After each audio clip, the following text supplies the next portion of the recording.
Halo teman-teman, terima kasih sudah klik video ini. Hari ini aku bakal ceritain sebuah kisah yang bener-bener menguras emosi tentang seorang istri yang harus menghadapi kenyataan pahit saat sedang berjuang melahirkan anaknya. Cerita ini mungkin berat, tapi semoga bisa jadi pengingat untuk kita semua tentang arti kehadiran, kesetiaan, dan rasa menghargai pasangan. Sebelum mulai, dukung channel ini dengan klik tombol subscribe, like, dan share supaya semakin banyak orang yang bisa ikut merasakan perjalanan cerita ini. Terima kasih sudah membantu channel ini tetap tumbuh. Kontraksi datang seperti gelombang yang tidak mau berhenti. Nafasku pendek, tersengal-sengal, dan setiap tarikan napas rasanya seperti menarik segenggam duri dari dalam dada. Punggungku basah oleh keringat, padahal AC ruang bersalin dinginnya sampai membuat lengan perawat terlihat menggigil. Tapi tubuhku seperti dipaksa bekerja di bawah panas matahari siang. Di ruangan itu, lampu operasi menyala terang. Perawat berjalan cepat membawa alat. Dokter memberi instruksi dengan suara tegas, tapi tetap terasa seperti aku sendirian di tengah keramaian. Orang yang seharusnya ada di sampingku menggenggam tanganku, memeluk bahuku, atau sekadar mengusap kepalaku sambil bilang semuanya akan baik-baik saja. Justru tidak terlihat dimanapun. Ponselku tergeletak di meja kecil di samping ranjang. Layarnya berkali-kali kupandangi, seakan bisa memaksa sebuah pesan muncul begitu aku menatapnya. Tapi tidak ada kabar, tidak ada telepon balik, tidak ada tanda-tanda kalau dia sedang dalam perjalanan. Apalagi berlari karena panik mendengar istrinya akan melahirkan. Yang ada hanya sunyi. Sunyi yang menusuk, yang membisikkan hal-hal yang sebenarnya tidak mau kudengar. Perawat mendekat sambil memperbaiki selang infusku. Ia bicara pelan, hampir seperti takut membuatku semakin tegang. Suami kamu belum datang. Aku hanya menggeleng, tidak percaya kalau satu gerakan kecil itu saja rasanya seperti memecahkan sesuatu di dalamku. Tenggorokanku panas, seperti ada batu besar mengganjal dan menolak turun. Aku ingin bilang sesuatu, mungkin menjelaskan, mungkin membela dia, tapi mulutku terasa terkunci. Dalam hati, aku masih berusaha menghibur diri. Mungkin dia lagi di jalan, mungkin macet, mungkin dia panik, bingung, tidak tahu harus apa.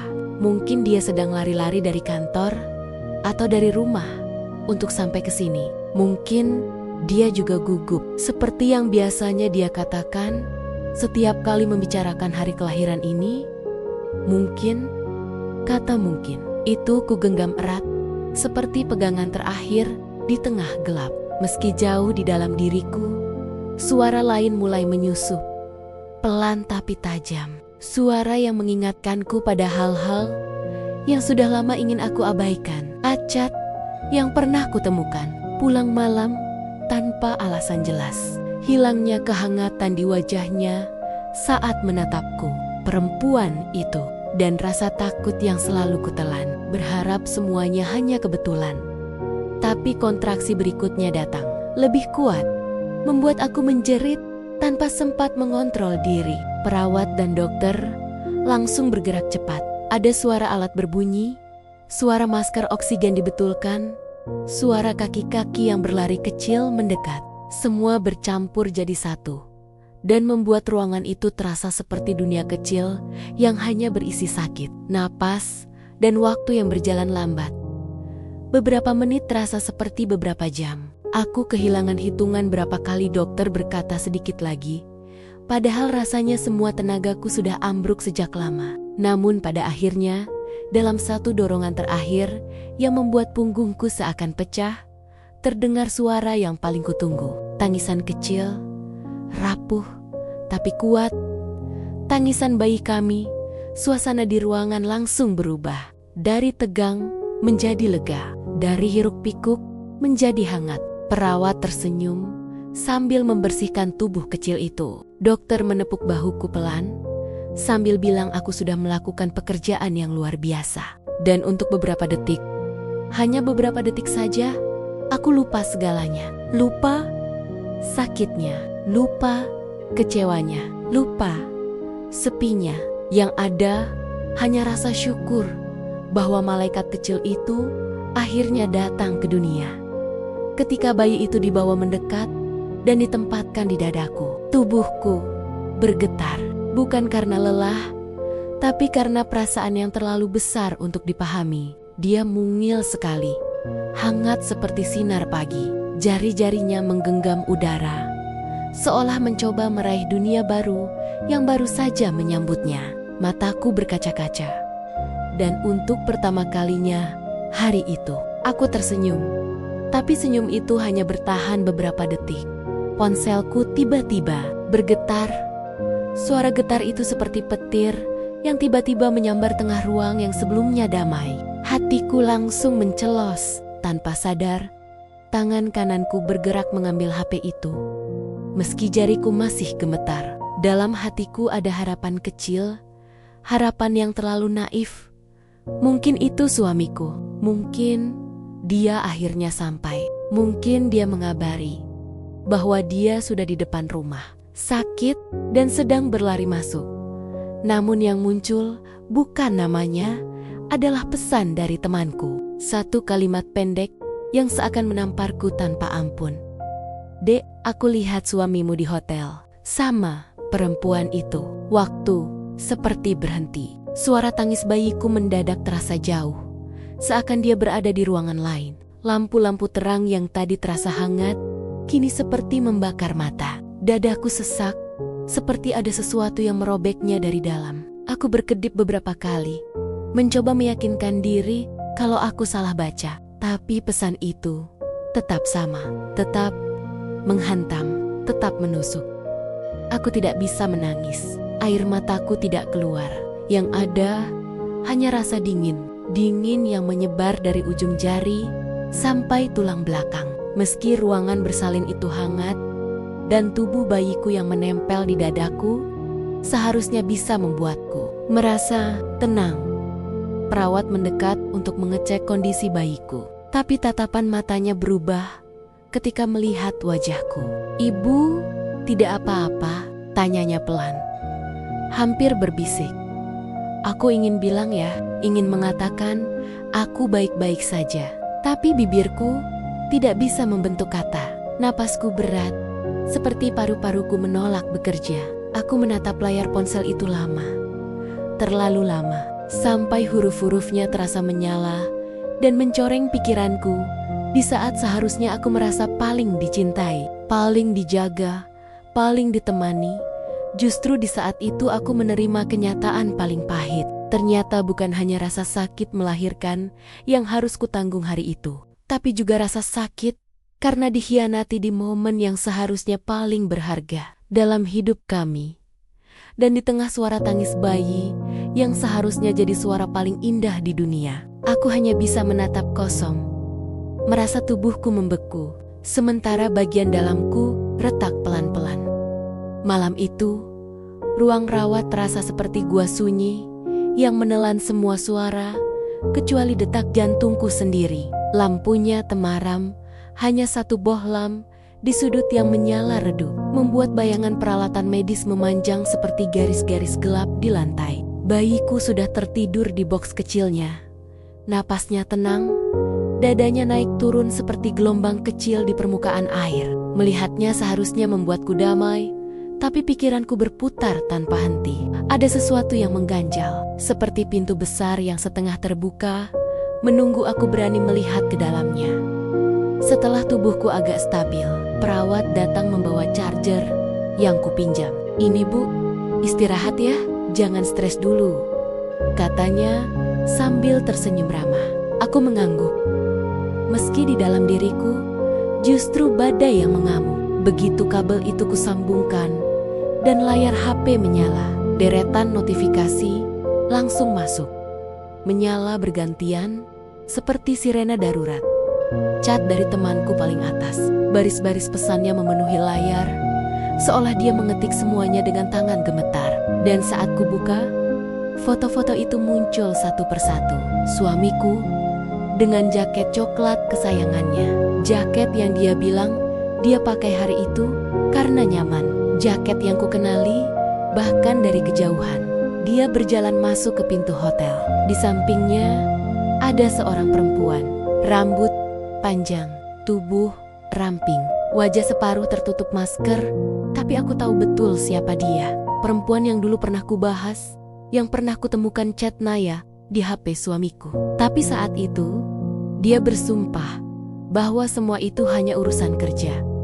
Lalu, video pendek itu hanya beberapa detik, tapi cukup untuk memaku tubuhku. Di situ terlihat jelas suamiku berbicara dengan perempuan itu. Kemudian mereka berjalan berdampingan masuk ke lift. Aku bahkan bisa mengenali cara jalannya. Langkah yang kukenal selama bertahan-tahan pernikahan. Tidak mungkin salah. Tidak mungkin itu hanya kebetulan. Dadaku seperti diremas dari dalam. Napasku sesak. Seakan ruangan yang luas itu tiba-tiba menyusut. Tanganku gemetar saat memegang HP. Perasaan yang selama ini hanya berupa kecurigaan samar kini berubah menjadi bukti yang tidak bisa kututup mata. Semua yang kutakutkan benar-benar terjadi. Tanpa pikir panjang, aku menekan nama suamiku. Nada sambung masuk. 1 kali, 2 kali, 3 kali. Tapi dia tidak mengangkat. Jantungku berdetak makin cepat. Aku menekan panggilan lagi. Lebih keras, seolah itu akan membuatnya menjawab. Dan akhirnya, setelah sekian percobaan, dia mengangkat telepon dengan suara datar. Seperti sedang mengangkat telepon kantor. Kamu udah lahiran? Sorry ya, aku lagi ada urusan. Kalimat itu jatuh seperti batu besar ke dalam dadaku. Tidak ada panik, tidak ada khawatir, tidak ada kamu baik-baik saja, tidak ada anak kita gimana. Hanya kata urusan yang dia ucapkan tanpa rasa bersalah sedikit pun. Air mataku langsung jatuh tanpa bisa ku cegah. Suaraku pecah saat berkata, urusan kamu di hotel sama perempuan. Tiba-tiba ton suaranya berubah. Bukan merasa bersalah, tapi marah. Suaranya naik, tajam, seolah aku yang salah. Kamu capek kali, habis melahirkan. Jangan, halu, aku cuma lagi rapat. Aku tidak bisa percaya, dia masih berani bilang begitu. Rapat? Jam 9 malam, di hotel, dengan perempuan yang sama, yang pernah mengirim chat mesra ke HP-nya. Kata-kata itu terasa seperti hinaan yang ditamparkan ke wajahku. Aku memaksa diriku tetap bicara, meski suaraku bergetar hebat. Aku melahirkan anakmu sendirian. Kamu bahkan tidak muncul. Dan sekarang, kamu masih bohong. Hening. Hening yang membuat telingaku berdenging. Aku berharap dia akan menjelaskan. Atau minta maaf. Atau setidaknya bernapas pelan. Tanda dia sadar kesalahannya. Tapi dia malah tidak berkata apa-apa. Tidak ada detik jeda untuk berpikir. Tidak ada usaha menenangkan. Tidak ada sesal. Yang ada hanya diam. Sebelum akhirnya telepon itu dimatikan. Aku menatap layar yang padam. Seakan layar itu membawa seluruh masa depanku yang tiba-tiba runtuh malam itu. Rasanya seperti seseorang menarik karpet dari bawah kakiku saat aku sedang berdiri. Tubuhku bergetar. Tangisku pecah tanpa suara. Seperti sesuatu di dalam diriku yang selama ini kutahan. Akhirnya pecah menjadi serpihan-serpihan kecil yang tidak mungkin kusatukan lagi. Di sampingku, bayiku bergerak sedikit dalam tidurnya. Wajahnya tenang. Kontras dengan diriku yang porak-poranda. Aku menatapnya lama.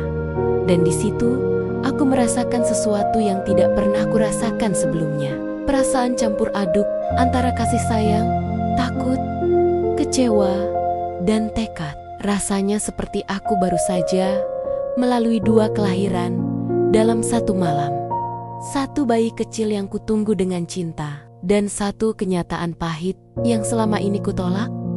Aku akhirnya jujur pada diriku sendiri. Suamiku bukan lagi orang yang dulu kupilih untuk kupercaya. Bukan lagi lelaki yang berjanji memegang tanganku saat aku melahirkan.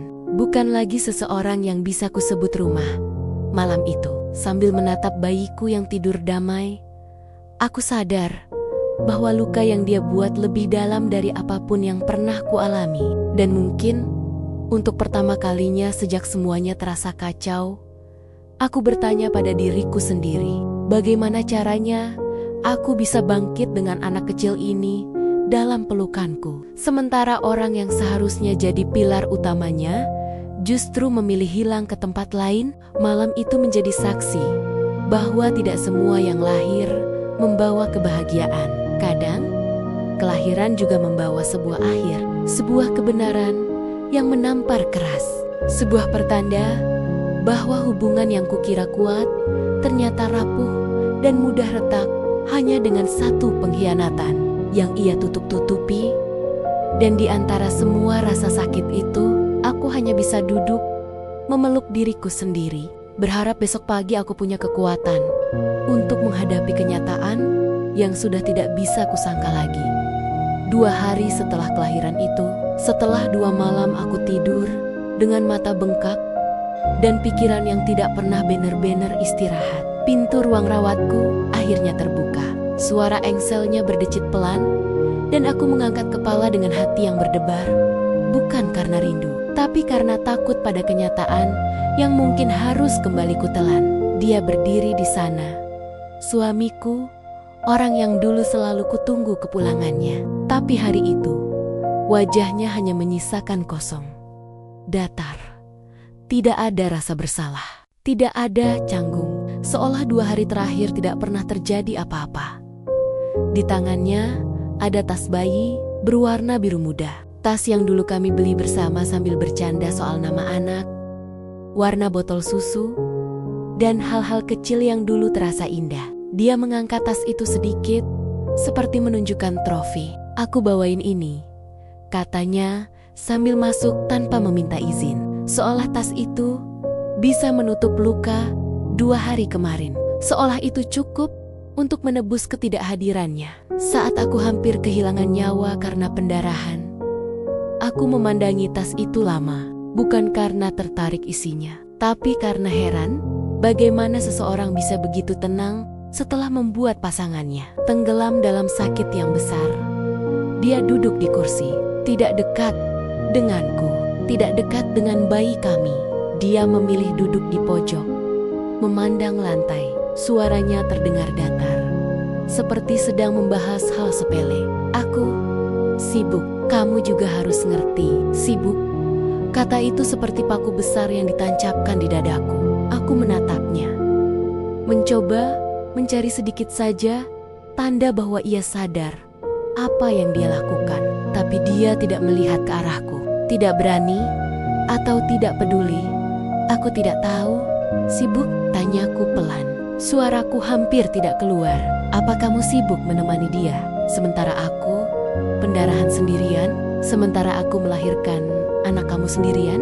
Dia membuang muka, seperti anak kecil yang tertangkap berbohong, tapi terlalu egois untuk mengakui. Kamu selalu bikin masalah dari hal kecil, katanya dengan nada kesal. Hatiku seperti diremas. Rasanya seperti ada tangan besar yang memelintir seluruh isi dadaku. Hal kecil, perselingkuhan, dianggap hal kecil. Masuk hotel dengan wanita lain, dianggap hal kecil. Menyisakan istrinya melahirkan sendirian, dianggap hal kecil. Jika itu bukan hal besar untuknya, lalu apa yang sebenarnya penting di matanya? Aku memandangnya lama, tanpa berkata apa-apa. Ada masa ketika aku mungkin akan berteriak, menangis, atau memohon. Ada masa ketika aku akan berusaha mati-mission mempertahankan rumah tangga, meski aku yang paling banyak terluka. Tapi 2 hari terakhir telah mengajari aku sesuatu. Ada sakit yang terlalu besar untuk dilawan dengan energi marah. Ada luka yang tidak diobati dengan teriakan. Ada kenyataan yang hanya bisa diterima dengan kelelahan. Aku tidak meledak, tidak teriak, tidak histeris, bahkan tidak mengusap air mata, karena air mataku sudah habis sejak semalam. Yang tersisa hanya hati yang terasa hampa dan tubuh yang letih seperti terinjak berkali-kali. Aku Aku suaraku pecah, dan aku menunduk agar dia tidak melihat wajahku yang gemetar. Kalau aku tidak penting untuk kamu, setidaknya anakmu pentinglah. Bayiku bergerak sedikit dalam pelukanku, wajahnya tenang dan polos. Tidak tahu betapa kacau dunia orang dewasa di sekelilingnya. Aku mengusap pipinya perlahan, dan rasa sakit itu makin menjadi. Karena aku tahu, satu-satunya yang tidak bersalah dalam semuanya adalah dia. Anak kecil yang baru 2 hari hidup, namun sudah dikelilingi oleh pertengkaran orang tuanya. Suamiku tetap diam, wajahnya keras, seakan yang kulakukan hanya menyulitkan hidupnya. Tidak ada kata maaf, tidak ada usaha menjelaskan, tidak ada permintaan untuk memperbaiki, tidak ada satupun sinyal bahwa ia ingin memperjuangkan kami. Ia hanya berdiri, meraih tasnya, lalu menghela napas panjang, seolah akulah masalah paling besar dalam hidupnya. Kita bahas nanti, katanya sambil membuka pintu. Kalimat itu seperti pintu yang tertutup di depan wajahku. Aku tahu, tidak ada nanti dari orang yang selalu memilih pergi ketika dibutuhkan. Tidak ada nanti dari seseorang yang bahkan tidak mampu mengakui kesalahannya di hari ketika istrinya hampir kehilangan nyawa. Tidak ada nanti dari hati yang sudah lama berbelok, tetapi pura-pura lurus. Pintu menutup, dan aku menatap daun pintu itu lama. Hening, ruangan terasa terlalu besar, terlalu kosong. Bayiku mulai rengek pelan, dan aku menggendongnya lebih erat, mencari sedikit rasa hangat dari tubuh kecilnya. Di situ aku sadar, penantianku selama ini bukan untuk dia berubah, bukan untuk dia pulang, bukan untuk dia menahan diri dari wanita lain, bukan untuk dia kembali menjadi lelaki yang dulu pernah kupercaya. Yang kutunggu sebenarnya adalah diriku sendiri. Aku menunggu sampai aku cukup kuat untuk berhenti berharap, untuk berhenti memaksa diriku percaya bahwa suatu hari dia akan menghargai aku, untuk berhenti membohongi diri bahwa cinta cukup untuk mempertahankan hubungan yang sudah lama retak. Aku menatap jendela kamar rawat yang memantulkan cahaya sore. Langit perlahan berubah warna, dan aku merasa seolah dunia memberi tanda bahwa hari ini adalah titik baru. Mungkin bukan awal yang indah, mungkin bukan awal yang penuh semangat, tapi awal dari sesuatu yang tidak lagi dipenuhi penyangkalan. Aku mengusap kepala bayiku, dan untuk pertama kalinya sejak ia lahir, aku berjanji pada diriku sendiri bahwa aku akan menjaganya tanpa mengabaikan diriku sendiri. Aku akan melindunginya dari rasa sakit yang tidak perlu, dan terutama aku akan berhenti menunggu seseorang yang bahkan tidak menoleh ketika aku hancur. Karena akhirnya aku sadar, luka terbesar bukan datang dari pengkhianatan, tapi dari menunggu seseorang yang tidak pernah berniat kembali. Terima kasih sudah menonton sampai akhir. Semoga cerita ini bisa menyentuh hati kalian dan mungkin membantu seseorang di luar sana yang sedang menghadapi situasi serupa. Jika kalian merasa cerita ini bermakna atau membuka mata, jangan lupa untuk subscribe, like, dan share video ini ke teman-teman kalian. Dukungan kecil dari kalian benar-benar membantu channel ini untuk terus berkembang dan menghadirkan cerita-cerita lain. Sampai jumpa di video berikutnya. Jaga diri kalian dan tetap kuat apapun kondisi yang sedang kalian hadapi.